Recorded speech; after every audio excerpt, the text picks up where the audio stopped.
The mentors are veterans themselves who are dedicated to helping veterans who are in trouble with the law and to stay with them, to be an advocate for them, to be a support for them as they march through the Veterans Treatment Court program.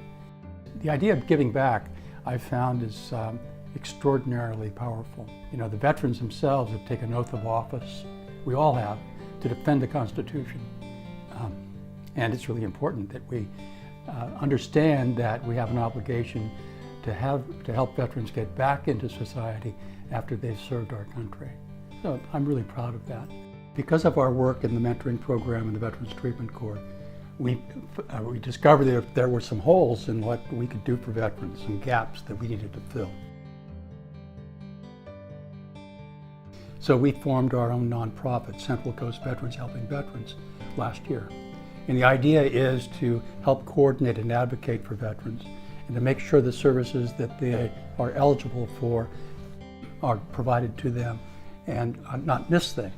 I'm really proud that we've been able to look at the issue of veterans in our county and say, what more can we do? What more should we do?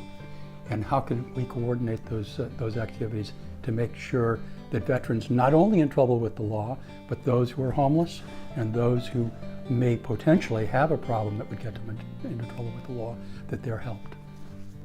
I was a veteran myself in Vietnam, 2 tours in the 60s. And it wasn't until 2004 that I started to be able to reconnect with the men that I served with. And in 2009, I took some of them back to Vietnam.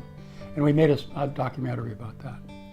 And I recognized that it was important for them to really get a picture, a newer picture of what that country looked like and what the people looked like and how responsive the people might be to have former enemies come back and spend time there.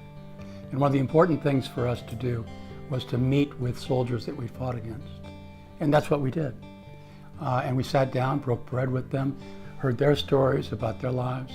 And the thing was that they never said anything like, we won the war and you lost, or anything like that. It was just an understanding that there can be kind of a mutual admiration for people who have once fought against each other. I always ask a veteran if they served in Vietnam, if they thought of going back. And quite frequently they'll say, I didn't leave anything there, I don't have to go back and find it.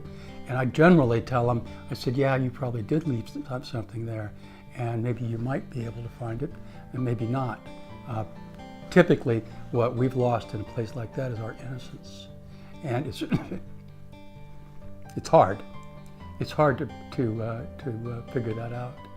But I think that we all have an obligation in our country to honor people who have served for us, to help them figure out how they can come back into society as a whole contributing member of society, and to help them live with the things that they had to do when they defended our country.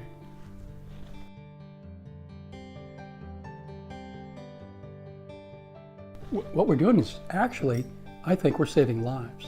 You know, there are 22 veterans a day who commit suicide. And one of the reasons that this is happening is because they don't feel like they belong anymore. So the big thing what we're trying to do is to help them understand they do belong. And it's really important for them to understand that we're walking with them as they make their journey back into society.